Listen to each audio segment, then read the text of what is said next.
నమస్తే, welcome to #you. నేను మీ రాజేష్. మనందరికీ తెలిసినటువంటి ప్రముఖ ఆలయం కేరళలో కొలువు తీరినటువంటి అయ్యప్ప స్వామి సన్నిధానం. సో ఈ సన్నిధానంలో గత కొంతకాలం క్రితం జరిగినటువంటి దొంగతనం యొక్క అంటే బంగారం అక్కడ మాయమవటం, దాని మీద పెద్ద ఎత్తున ఆ న్యూస్ కొంత భక్తులందరినీ కూడా కలిచివేసి ఆందోళనకు గురి చేసేటువంటి వార్త. అయితే ఈ సందర్భంగా అక్కడ ప్రభుత్వం పెద్ద ఎత్తున దాన్ని సీరియస్గా టేకప్ చేయటం, అట్లాగే అసెంబ్లీలో ప్రతిపక్షాలన్నీ కూడా పెద్ద ఎత్తున ప్రభుత్వాన్ని ఇరకాటంలో పెట్టడం, ఆఖరికి సిట్ కొంత దీని మీద వేగంగా విచారణ జరుపుతున్నటువంటి క్రమంలో ఇప్పుడు తాజాగా ఈడీ రైడ్స్ కూడా కొంతమంది సినీ సెలబ్రిటీల మీద కూడా జరుగుతున్నటువంటి నేపథ్యంలో ఇప్పుడు అక్కడ జరిగినటువంటి దొంగతనానికి ఈ రైడ్స్కి ముడిపెట్టి సురేష్ గోపి ఎవరైతే ప్రముఖులు అంటున్నారో ఆయన చేసినటువంటి వ్యాఖ్యలు ఇప్పుడు దేశవ్యాప్త చర్చకు దారితీసింది. నిజంగానే ఇప్పుడు కేరళలో అయ్యప్ప ఆలయంలో జరిగినటువంటి దొంగతనానికి అక్కడ ఉన్నటువంటి మల్లీవుడ్ యాక్టర్స్ కి ఏమన్నా సంబంధం ఉందా, లేదు సురేష్ గోపి అంటున్నట్టుగానే ఇవన్నీ కూడా డైవర్షన్ రాజకీయాలన్నా మాట్లాడదాం. మనతో పాటు ఫిలిం క్రిటిక్ దాసరి విజ్ఞాన్ గారు జాయిన్ అవుతాను, డిస్కస్ చేద్దాం. విజ్ఞాన్ గారు నమస్తే. సార్, కేరళలో అయ్యప్ప ఆలయంలో బంగారం గత కొంతకాలం క్రితం పోవటం, ఇప్పుడు ఇక్కడ సినీ ఇండస్ట్రీ మీద జరుగుతున్నటువంటి రైడ్స్ కి ఎందుకు లింక్ పెట్టారు సురేష్ గోపి గారు అంటే ఏం చెప్తారు? యాక్చువల్గా మనకి టెంపుల్స్లో ఏదైనా జరిగింది అంటే ఫోకస్ నేషనల్ వైజ్గా ఫోకస్ వెళ్తుంది అక్కడికి. ఈ మధ్య కాలంలో ఎప్పుడైతే ధర్మస్థల ఇష్యూ అదే కదా, ఎప్పుడైతే మనకి రామ్లల్ల ఆలయం కట్టినప్పటి నుంచి ప్రతి ఆలయానికి ఒక ప్రత్యేక ఇది వెళ్ళిపోయింది.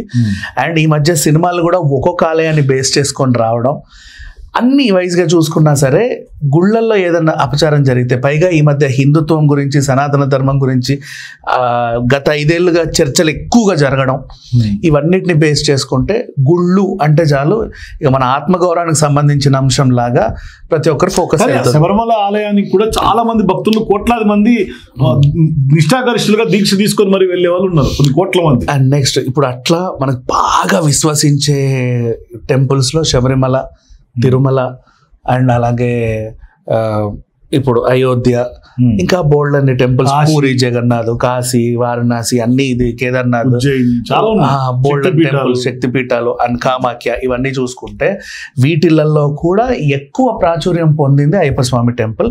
ప్రతి ఏడాది కొన్ని కోట్ల మంది అని కూడా అనుకోవచ్చు, కోట్ల మంది దీక్ష తీసుకుంటారు. వివిధ రాష్ట్రాల నుంచి తీసుకుంటారు, నడిచి వెళ్తారు.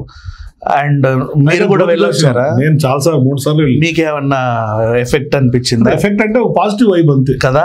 అట్లా చాలా వరకు జీవితాల్లో శబరిమల దర్శనం తర్వాత అక్కడ వెళ్ళి వచ్చిన తర్వాత చేంజ్ అయితే స్పష్టంగా పక్కాగా ఉంటుంది, చాలా మందికి ఉంటుంది. నా పర్సనల్ ఫీలింగ్ కూడా ఎగ్జాక్ట్లీ. సో ఇట్లా కొన్ని కోట్ల మంది చెప్పడం, ఆ కోట్ల మంది మాటలు విని ఇంకా కోట్ల మంది వెళ్ళడం, అండ్ గురుస్వామిలు, కన్నస్వామిలు ఇంత అంటే ఇక్కడ పూజ చేసి లాస్ట్కి ఇరుముడితో అక్కడ దాకా వెళ్ళడం, ఆ ప్రాసెస్ కానీ మళ్ళీ లేడీస్ రాకూడదు, అక్కడ రూల్స్ రెగ్యులేషన్స్, అండ్ ఇప్పటికి రోడ్లు సరిగ్గా లేకపోవడం, అయినా సరే కష్టపడి జనాలు వెళ్ళడం, ఏంటో ఒక ఇదైపోయింది. సో చాలా మందికి బాగా నమ్మకమైన టెంపుల్.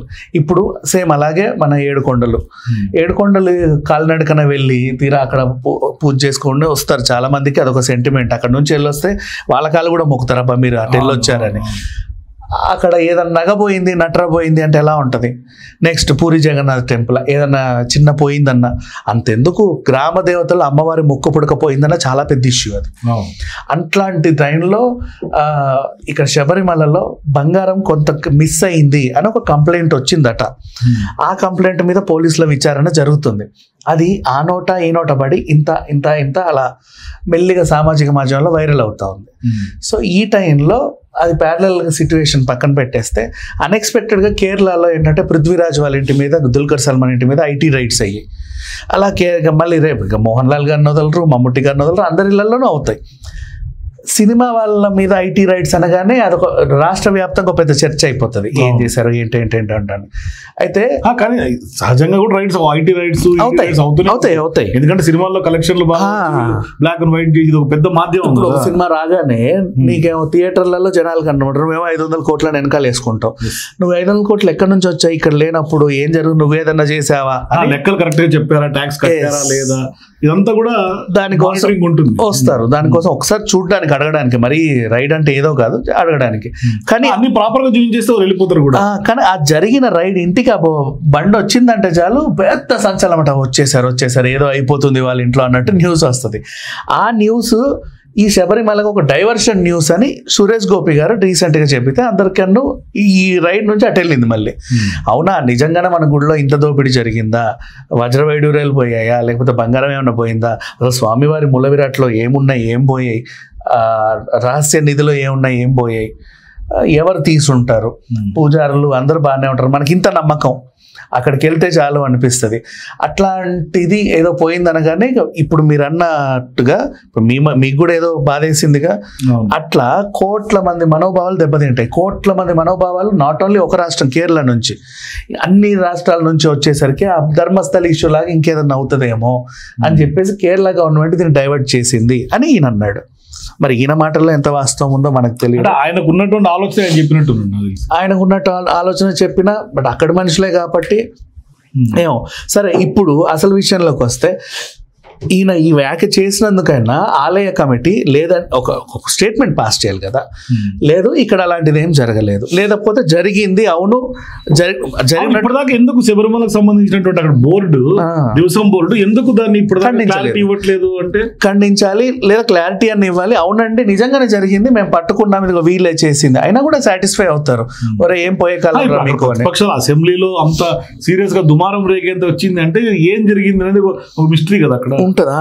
అంటే ఎలా వెళ్ళగలిగాడు, టైట్ సెక్యూరిటీ ఎలా తీయగలిగాడు, ఎవడు సహకరించాడు, ఆ సహకరించినోడు అక్కడ ఎప్పటి నుంచి పనిలో ఉన్నాడు, ఇప్పుడే కాకుండా ఆ పనిలో ఉన్నప్పటి నుంచి వీడు ఎంతెంత ఏమేం చేసి ఉంటాడు, అసలు అన్ని విరాళాలకు వచ్చినటువంటి ఇప్పుడు 7 కొండల హుండీలో మీరు బంగారం వేస్తారు, అన్ని వేస్తారు, ఇప్పుడు అక్కడ కూడా ఏమన్నా వేసి ఉంటే లెక్కలన్నీ కరెక్ట్ గా ఉన్నాయి. ఇప్పుడు ఎందుకు మొన్న రీసెంట్ గా తిరుపతి తిరుమలలో కూడా రీసెంట్ గా పరకామణి అనేది జరుగుతుంది. అంటే అక్కడ కలెక్షన్ సంబంధించి లెక్క కట్టే ప్రక్రియ పరకామణి అంటాం కదా, ఆ పరకామణిలో కూడా కొంతమంది లెక్క పెట్టే వాళ్ళ చేతి వాటాన్ని కూడా ఇప్పుడు సీసీ ఫుటేజ్తో సహా బయట పెట్టింది ప్రభుత్వం. అంటే గత ప్రభుత్వంలో జరిగినటువంటి అరాచకాన్ని ఈ ప్రభుత్వం వెలికి తీస్తున్నటువంటి క్రమంలో అది కూడా బయటకు వచ్చింది.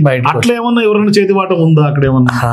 ఎందుకంటే ఈవెన్ ఇప్పుడు అడవి జాతర సమ్మక్క సారక్క, అడవిలో అక్కడక్కడే ఉంటాయి హుండీలు, గుడిలో కూడా ఉండవు. అసలు అట్లా పడేసి ఉంటాయి ఎక్కడెక్కడెక్కడెక్కడో, వాటిని కూడా ఒక టైంలో లెక్క పెట్టి ఇంత వచ్చింది చెప్తారు. అట్లా చెప్పినప్పుడు అసలు ఏంటి మంచి చెడు తెలుసుకోవాలని, ఎందుకంటే భక్తులకి విరాళాలు అనేది వాళ్ళ ఎమోషన్. నేను ఇచ్చిన విరాళం దేవుడికి అందలేదు అంటే వాళ్ళకి ఏదో అయిపోతుంది. నేను ఎందుకు దేవుడికి ఒక కోరిక కోరుకున్నా, ఏదో ఇచ్చా, అది దేవుడికి చేరలేదు అనగానే వీళ్ళకి అయ్యో అందుకే నా కోరిక తీరలేదేమో, అందుకే వీడు పాస్ అవ్వలేదేమో, అందుకే నా సెకండ్ థాట్, అందుకే రిటైర్ అయినా మాకు డబ్బులు రాలేదేమో, అందుకే మొన్న మా ఇల్లు కూల్చారు, ఇవన్నీ ఉంటాయి. మనకి ఏ సమస్య వచ్చినా దానికే ముడిపెట్టి ఆలోచిస్తాం. వీళ్ళ ఎమోషన్స్ సెంటిమెంట్స్ అన్ని కూడా ఇక దెబ్బతింటది. అందుకని చెప్పేసి ఇది బయటికి రాకుండా, అంటే బయటికి వచ్చినా కూడా ఎక్కువ ఫోకస్ అటు వెళ్లకుండా డైవర్షన్ ఇటు చేశారని నేను అన్నాడు. మరి ఎంతవరకు వాస్తవం ఉన్నట్టు అంటే ఆ బోర్డు అన్న ధిక్కరించాలి కదా, ఇలా కాదండి సురేష్ గోపి ఏదో పిచ్చి పిచ్చిగా మాట్లాడుతున్నాడు, ముందు ఆయన అరెస్ట్ చేయండి, అసలు జరిగింది ఏంటంటే ఇది, వీడు కావాలనే మమ్మల్ని ప్రతిష్టని డ్యామేజ్ చేస్తున్నాడు, ఎవరో ఒకరు చెప్పాలి కదా. చెప్పకపోయేసరికి డౌట్లు ధర్మస్థలలో ఇట్లాగే చెప్పారు, అక్కడ ఏమీ లేదు అని తేల్చి పడేశారు కొన్నాళ్ళకి. అప్పటిదాకా చాలా డిఫరెంట్ కథనాలు వచ్చినాయి, పెద్ద ఎత్తున సెన్సేషన్ అయిపోయింది మొత్తం. సో మొత్తానికి క్లారిటీ ఇవ్వాల్సినటువంటి అవసరం అయితే ఉంది, ఇవ్వాలి కదా. ఇప్పుడు ఒక ఎలిగేషన్ పాస్ అయినప్పుడు అవతల క్లారిటీ ఇవ్వకుండా సైలెంట్ గా ఉంటే మౌనం అర్థం అంగీకారం అనుకుంటారు, అట్లాగే అనుకుంటారు. థ్యాంక్ యూ విజ్ఞాన్ గారు. సో మొత్తం మీద శబరిమలలో ఏం జరిగిందనే అంశం అయితే మాత్రం స్పష్టంగా క్లారిటీ రావాల్సినటువంటి అవసరం ఉంది. మరి సురేష్ గోపి తాజాగా డైవర్షన్ పాలిటిక్స్ లో బాగా జరిగిందని ఆయన చేసినటువంటి వ్యాఖ్యలు ఎంతవరకు వాస్తవం, మీ అభిప్రాయాల కింద నాకు కామెంట్స్ తెలియజేయండి. For more videos please watch #.